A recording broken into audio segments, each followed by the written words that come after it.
Nah, halo Sobat Ikan, kembali lagi bersama saya Michael di mycred.vlog. Nah, kali ini kita agak berbeda karena kita ada satu segmen baru. Kalau kalian udah notice, ini sekarang layoutnya udah bukan arwana. Nah, saya mau buka segmen baru yaitu segmen MLT namanya, MLT. Michael Learns to. Nah, yang kali ini saya mau belajar nyupang. Michael Learns nyupang. Jadi kalau udah dilihat, teman-teman lihat, udah banyak banget cupang di rumah saya ini. Saya sebenarnya udah hobi ini sekitar 6 bulanan ya berarti ya, kurang lebih ya. Saya udah belajar banyak juga nih. Kalau kalian teman-teman lihat, saya juga udah diliput kemarin sama Kang Irfan. Sombong amat.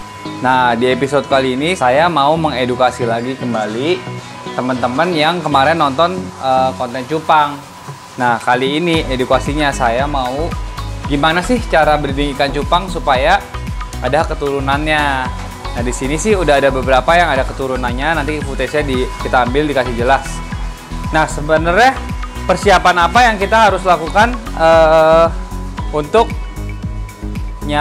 anaknya cupang? Pertama, kita harus ada indukannya dulu dong. Pertama, indukan cowok dan indukan cewek. Nah, kali ini saya nggak akan ngebahas soal genetik, soal warna, segala macam saya nggak akan ngebahas. Kali ini saya mau ngebahas bener-bener cuman gimana caranya kita ngawin cupang. Nah, yang pertama pastinya kita butuh wadah untuk tempat kawin cupangnya. Nah, kita sambil duduk ya. Ini wadahnya, sini wadahnya. Nah, indukannya itu despite di luar dari warnanya dan genetiknya, menurut saya indukan yang bagus itu adalah indukan yang udah umur 5 bulan minimal. Yang 4 bulan setengah sebenarnya udah bisa buat nanti kalian coba-coba juga udah boleh. Cuman kalau saya biasa di rumah umur 5 bulan. Nah, syarat yang kedua, indukan cowok dan indukan cewek itu, indukan ceweknya kalau bisa lebih kecil dari yang cowok. Tujuannya supaya nanti pas proses pengawinan dia bisa dilipet sama jantannya. Atau kalau mau bener-bener udah kepepet 1:1 nggak apa-apa. Jadi indukan jantannya misalnya segede HP ini ya, indukan betinanya segede HP ini. Tapi kalau saya sih saya kurangin. Nah, wadah yang digunakan untuk bak pemijahan biasanya saya gunakan seperti ini, kotak ya. Kalau kita bisa pakai kayak gini plastik, ini di toko-toko banyak dijual. Kita bisa pakai juga box styrofoam. Kali ini saya pakai buat tempatnya ketapang. Tapi ukurannya kalau dilihat sama-sama mirip-mirip. Atau kita bisa pakai box es krim. Nih. Terserah kalian, atau bahkan ember-ember kayak gitu atau kayak gini juga bisa. Jadi teman-teman cari aja. Nah, kalau ukuran yang saya gunakan biasanya standarnya saya sih 40 kali ini 30 sama tingginya tuh kalau bisa 15 cm. Nah, tinggi airnya itu saya pakai setunjuk jari gini nanti akhirnya. Oke. Nah, kalau kita udah ngomongin masalah air apa sih yang kita gunakan untuk pemijahan ini gitu loh. Man, gimana kita airnya nih, Man? Kita panggil kipernya ya.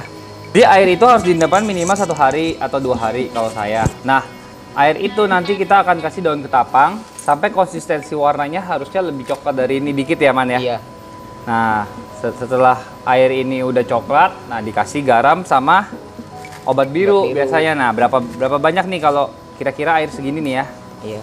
Garamnya digini aja, nggak usah dimasukin. Paling segini garamnya. Nah, Cukupnya aja, jangan banyak-banyak. Dilarutkan. Larutkan. Dengan obat biru. Obat biru 1 tetes. 1 tetes. Obat birunya. Nah, setelah itu air kita udah siap untuk breeding. Nah, settingan breeding selanjutnya adalah sebagai berikut. Jadi pertama kali diisi air dulu. Kedalamannya sekitar segini nih. Itu 1 tunjuk ya. Itu. Isi air dua-duanya. Nah, airnya kan udah siap, udah sekitar 1 tunjuk.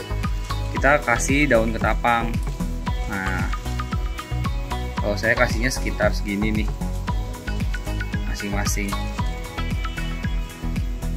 Tambahin dikit lagi kali yang ini 1. Oke, terus dikasih obat biru dikit. Kalau sebanyak ini berapa nih? 1 tetes aja ya. Ini 1 tetes juga. Terus dikasih garam Tuh, garamnya secukupnya aja. Nah, segitu.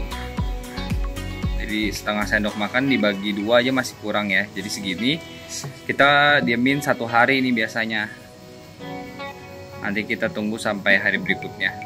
Tujuannya tungguin sehari karena supaya daun ketapangnya masuk ke airnya, jadi warnanya agak coklat gitu. Kita tunggu sampai besok. Oke. Nah, selanjutnya kan udah coklat kayak gini nih kurang lebih nih. Kalau di Asis lebih coklat karena ini kena lampu, mungkin ini nggak coklat. Kita bersihkan ketapangnya, kita pinggirin. Tuh, mungkin taruh situ dulu. Nah, pastikan embernya bersih ya, bersih banget tuh. Biasanya kayak gini saya pipet sih, jadi benar-benar bersih gitu. Terus lalu masukkan jantanannya. Ini disebut proses penjodohan. Ya, jantannya masuk, dikasih tempat sarangnya. Lampunya jangan goyang-goyang dong. Tempat sarangnya. Nah, ini kita jodohin, taruh ceweknya di antara disekat begini supaya dia nggak berantem. Ini namanya proses penjodohan. Nah, proses ini biasanya saya lakukan 1 harian atau biasanya dari jam 9 malam sampai jam 9 pagi gitu. Nah, yang kita mulai besok adalah harusnya ininya berbusa, artinya sarangnya sudah terbentuk gitu. Ini metode yang pertama. Ada metode yang kedua. Metode yang kedua, nah ini airnya harus coklatnya kayak gini tadi berarti agak kurang coklat. Metode yang kedua itu kita bisa nggak jodohin, jadi kita kasih sarang aja gitu, terus kita taruh cowoknya di sini. Nah, kita diamkan 2 hari gitu, 1 hari. Besok paginya begitu dia buat sarang, kita langsung masukin betinanya ke dalamnya gitu.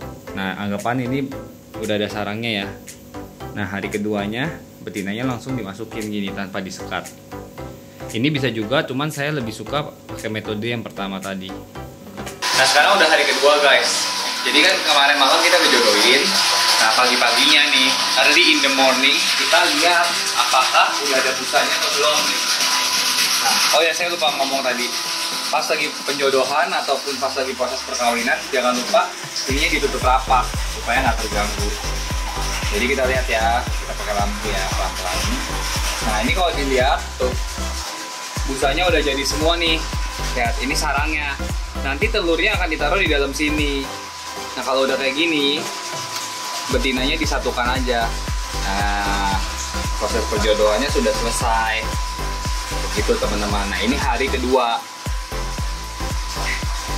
Nah, kita berdoa nanti hari ketiga sudah ada telurnya di busanya gitu. Nah, kita lihat ya, semoga mereka jodoh dan beranak. Kita tunggu di hari ketiga. Ini udah hari setelah disatuin, hari ke-1 nih kebetulan nih udah jadi telurnya. Biasanya kan hari kedua. Nah, ya, kita intip dikit-dikit aja ya. Tuh, nggak tahu kalian bisa lihat nggak ya telurnya ya? Ya, burem. Tuh, dikit sih kelihatannya kalau di video.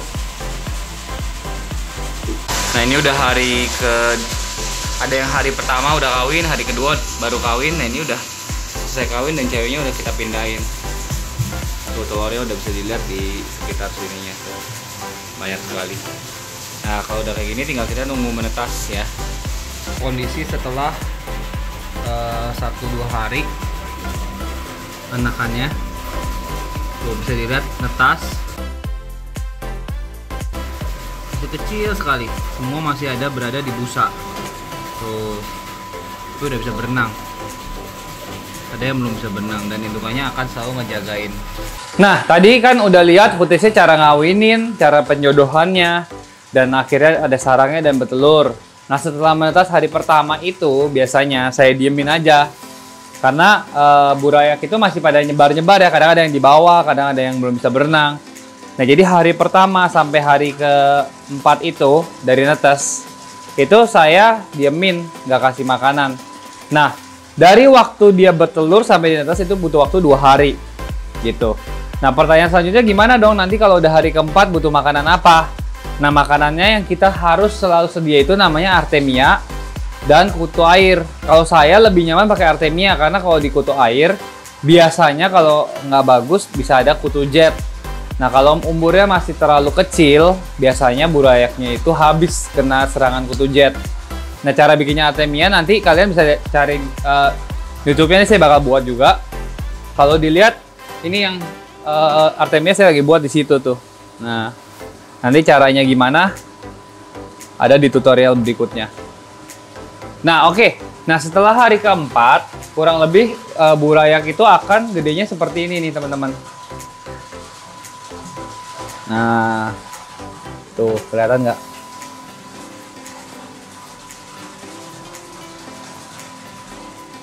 Oh my god, kelihatan. Iya, kecil banget. Kelihatan nggak? Itu kelihatan tuh.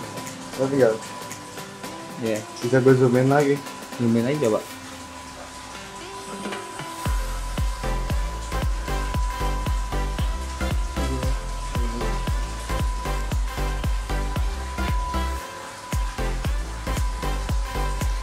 Lanjut ya teman-teman ya. Banyak yang bertanya kenapa itu kok tiba-tiba nggak ada jantannya, nggak ada betinanya. Nah, biasanya orang itu ngemisahin jantan dari anakannya itu biasa di usia 5 hari sampai 10 hari ke atas. Rata-rata orang yang mau aman biasa ketika anaknya buraknya udah umur 10 hari. Jadi aman, jadi udah gede-gede gitu loh. Kayak contohnya kayak begini nih, umur 10 hari. Udah gede banget. Baru baru jantanannya dipindah. Gitu. Cuman kalau saya ketika usia burayaknya itu udah usia 4 hari atau 5 hari, begitu dia udah berenang semua dan udah nyebar, biasanya jantannya saya ambil. Saya nggak mau gambling daripada nanti anakannya tiba-tiba dimakan sama dia atau jantannya stres atau gimana.